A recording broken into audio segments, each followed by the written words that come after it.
पढ़ने वाले हैं सीआरपीसी क्रिमिनल प्रोसीजर कोड 1973 में summary trial, session trial, warrant trial और समन ट्रायल हम पहले ही कर चुके हैं।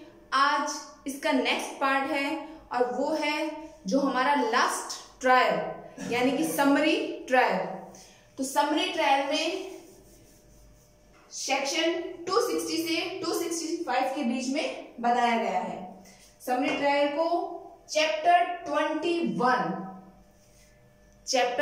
21 में डिफाइन किया गया है, यानी चैप्टर 21 में समरी ट्रायल सेक्शन 260 से 265 के बीच में है। समरी के अर्थ से ही आप समझ गए होंगे, संक्षिप्त, यानी कि वो ट्रायल जो अपने आप में संक्षिप्त रूप से चलेगी वही ट्रायल क्या कहलाएगी? Summary trial. समरी ट्रायल तब ली जाती है, तब की जाती है जब मामले छोटे होते हैं, यानी कि जिनकी सजा कम है या जिन प्रॉपर्टी से रिलेटेड अगर कोई मैटर है तो उस प्रॉपर्टी की प्राइस वैल्यू काफी कम होगी। तो यहाँ पर जो सेक्शन 260 है सबसे पहले हम वही देखेंगे, और चूंकि वो सेक्शन ही हमें बताएगा कि समरी ट्रायल में क्या क्या चीजें आएगी, तो हमें इसे थोड़ा ध्यान से भी करना है और उसे याद भी अच्छे से करना है, क्योंकि इसमें समझाना इतना ज्यादा जरूरी नहीं है जितना उसको अच्छे से याद करना जरूरी है। क्वेश्चन आरजे इसमें से पुट हो जाते हैं कि कौन से मामले संक्षिप्त ट्रायल में आ सकते हैं और कौन से नहीं आ सकते हैं। तो चलिए स्टार्ट करते हैं। सबसे पहले section 260 power to trial summary. कहां कहां इसकी पावर है, यानी कि समरी ट्रायल के बारे में अब हम स्टार्ट कर रहे हैं। तो इसको समरी ट्रायल को कौन सुनेगा, कौन करेगा समरी ट्रायल? सबसे पहला है हमारा CJM, chief judicial magistrate. MM मैंने शॉर्ट में लिखे हैं, metropolitan magistrate and first class magistrate, जिसको हाई कोर्ट ने पावर दी है। तो यहाँ पर समरी ट्रायल 3 टाइप के मजिस्ट्रेट कर सकते हैं: CJM, chief judicial magistrate, metropolitan magistrate और फर्स्ट क्लास मजिस्ट्रेट, जिसे हाई कोर्ट के द्वारा पावर दे दी गई है। तो सबसे पहले तो हमें यही याद रखना है, याद रखेंगे कि सेक्शन 461 जो हमें बताता है कि कौन कौन सी ऐसी जो प्रक्रिया है अगर वो अनियमित रूप से या ना पावर होने के बावजूद अगर की जाती है तो वो इर्रेगुलर मान ली जाएगी। उसमें एक ये भी है, यानी कि समरी ट्रायल जिस को ऑथराइज की गई है, यानी जो मजिस्ट्रेट से सुन सकते हैं, इसके अलावा अगर कोई सुनता है तो वो इर्रेगुलर ही मानी जाएगी। तो सेक्शन 260 में हमने देख लिया है कि 3 टाइप के मजिस्ट्रेट हैं जो कि समरी ट्रायल करेंगे। अब हम आते हैं कि कौन कौन से ऑफेंस इसके अंदर आएंगे। 260 के अंदर कौन कौन से ऑफेंस आने वाले हैं। तो सबसे पहला कौन सा ऑफेंस आएगा? Offence not punish exceeding 2 year.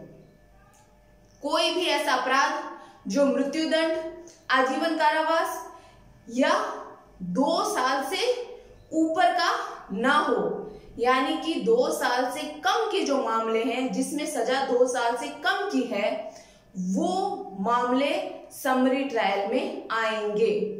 और अगर 2 साल से ऊपर की अगर कोई मामले हैं तो वो अपनी रेगुलर जो ट्रायल है उसमें चले जाएंगे। रेगुलर ट्रायल यानी सेशन, वारंट और समन, इनमें से जिसमें भी आ रहे हैं वहां जाएंगे। पर 2 साल से कम के मामले, 2 साल की सजा से कम के मामले संक्षिप्त ट्रायल में आ जाएंगे। तो सबसे पहले हमने ये देख लिया, चूंकि मैंने इतना ही लिखा है आप समझ जाइए कि यहाँ पर उनकी बात नहीं हो रही है जो इससे ऊपर के हैं। नेक्स्ट पॉइंट कौन सा है आपका? सेक्शन 379, 380, 381। ये सेक्शन जो भी यहाँ आ रहे हैं सीआरपीसी आईपीसी से रिलेट करके पढ़नी होती है, क्योंकि आईपीसी हमारा मौलिक विधि है और ये हमारी उसकी प्रोसीजर लॉ है। तो वहां पर जो सब्सटेंटिव लॉ को प्रोसीजर यही लॉ कर रहा है, तो ये जो जितने भी सेक्शन यहाँ मैंने दिए हैं वो सब आईपीसी के सेक्शन ही है। ये सब आईपीसी के सेक्शन है और आईपीसी में जिस अपराध की सजा 2 साल से कम दी गई है वो यहाँ सुना जाएगा। इसके अलावा 379, 380, 381, 379 हालांकि चोरी से रिलेट करता है और चोरी के अंदर सजा है 3 साल, पर हम इसे यहाँ क्यों ले रहे हैं? क्योंकि मैंने अभी आपको बताया कि यहाँ 2 साल से कम के मामले सुने जाएंगे, पर सजा तो चोरी की 3 साल है। पर आगे मैंने लिख दिया है कि जिस वस्तु की चोरी हुई है उसका मूल्य क्या है, 2000 रुपए से कम होना चाहिए। चोरी जिस वस्तु की हुई है उसका मूल्य 2000 रुपए से कम होना चाहिए, तो वो मामले समरी ट्रायल में आ जाएंगे। नेक्स्ट सेक्शन 411, ये भी चुराई हुई संपत्ति से रिलेटेड है, तो उसका मूल्य भी क्या है, 2000 रुपए से कम का होना चाहिए। 414, 414, यहां पर भी क्या है, उस संपत्ति का मूल्य भी 2000 रुपए से कम का ही होना चाहिए। ये चोरी का है, चोरी से रिलेटेड सभी मामले हैं, चोरी की वस्तु रखना, चोरी की वस्तु को छिपाए रखना, ये सब के सब मामले थेफ्ट से रिलेटेड है। पर इसमें सबसे बड़ी बात क्या है कि इन सब का मूल्य 2000 रुपए से कम का ही है। नेक्स्ट पॉइंट आपका क्या आता है, सेक्शन 454 और 456, 454 और 456, ये है रात्रि गृह, प्रच्छन्न गृह, यानी कि जो हाउस ट्रेसपास है उससे रिलेटेड मामले हैं, तो उन मामलों की भी समरी ट्रायल की जा सकती है। 504 और 506 अभित्रास से रिलेटेड है, ये मामलों में भी आप समरी ट्रायल कर सकते हैं। ये सभी मामले हमने हमारे एक्ट में लिखे गए हैं, तो आप इन सबको आईपीसी में देखेंगे। आईपीसी जब हम करेंगे तो इन सभी सेक्शंस को भी कवर कर लेंगे। फिलहाल तो हमें यहाँ पे इनको याद करना है।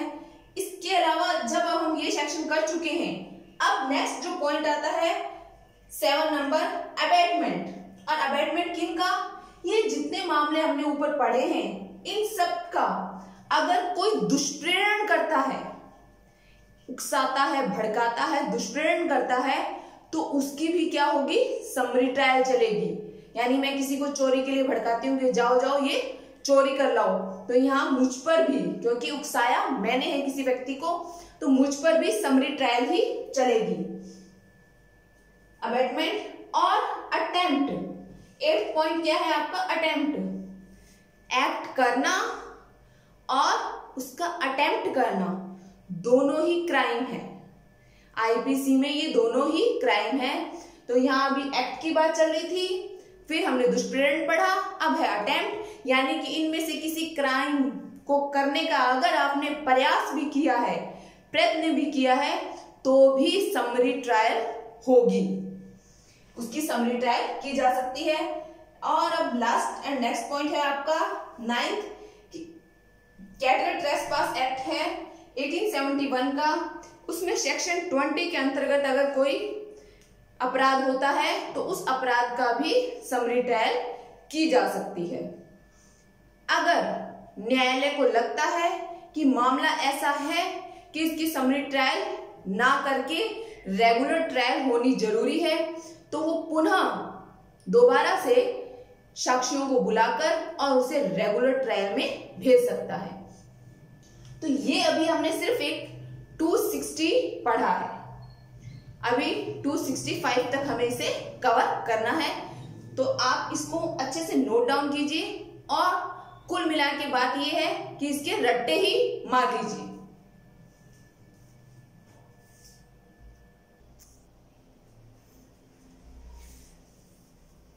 चलिए 260 हमने कर चुके हैं, अब हम करने वाले हैं 261।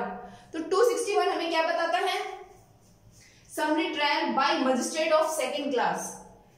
सेकंड क्लास मजिस्ट्रेट भी समरी ट्रायल कर सकता है, पर कब कर सकता है? जब हाई कोर्ट उसको ये अथॉरिटी दे।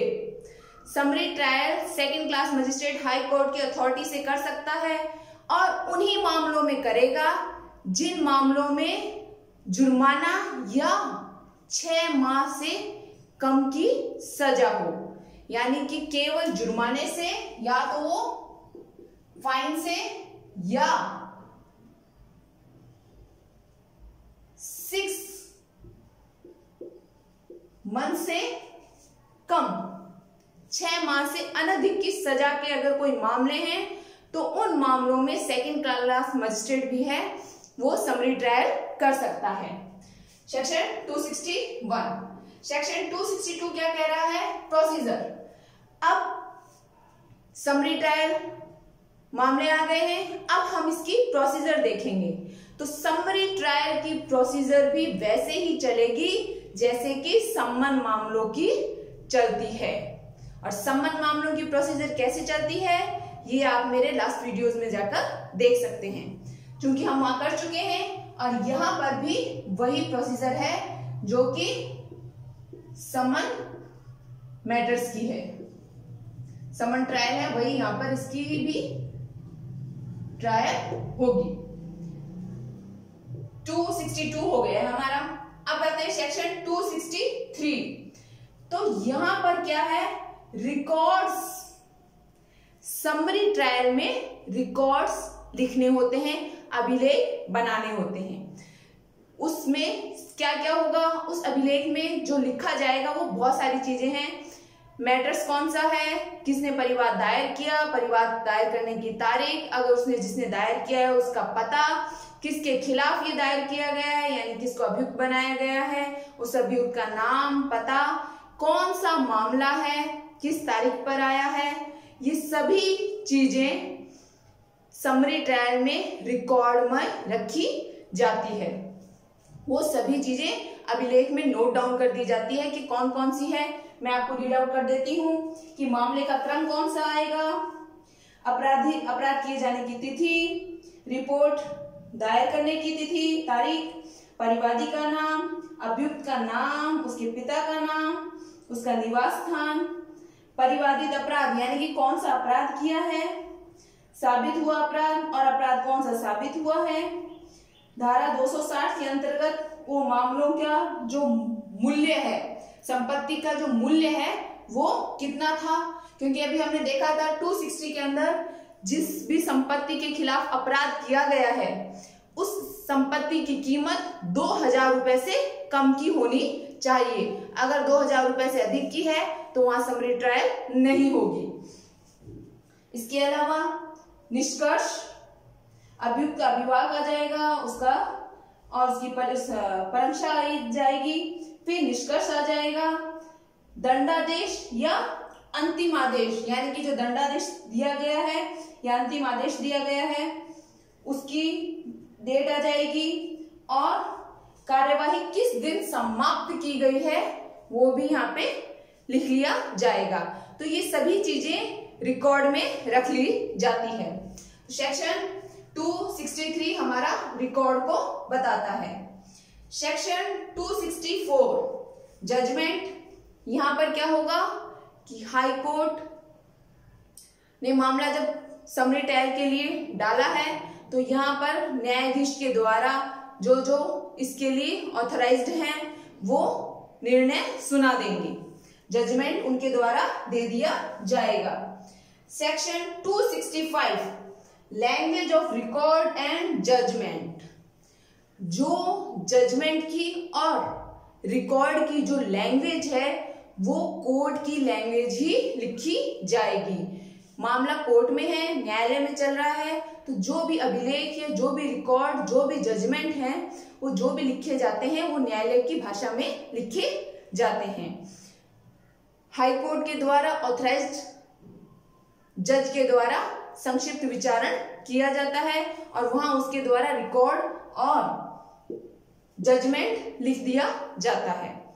तो यहां पर अब हमारी समरी ट्रायल खत्म हो जाती है। याद रखिए, अगर न्यायाधीश को लगता है, जज को लगता है, मजिस्ट्रेट को कि ये मामला समरी ट्रायल में ना सुने जाने योग्य है, तो वो उसे रेगुलर ट्रायल में वापस भेज सकता है। तो आज हमारी समरी ट्रायल भी यहाँ कंप्लीट होती है। सभी ट्रायल्स हम कर चुके हैं। आपको मेरी क्लासेस अच्छी लगे तो प्लीज लाइक कीजिए, शेयर कीजिए और सब्सक्राइब कीजिए। मिलते हैं नेक्स्ट क्लास में नेक्स्ट टॉपिक के साथ में। आज के लिए धन्यवाद।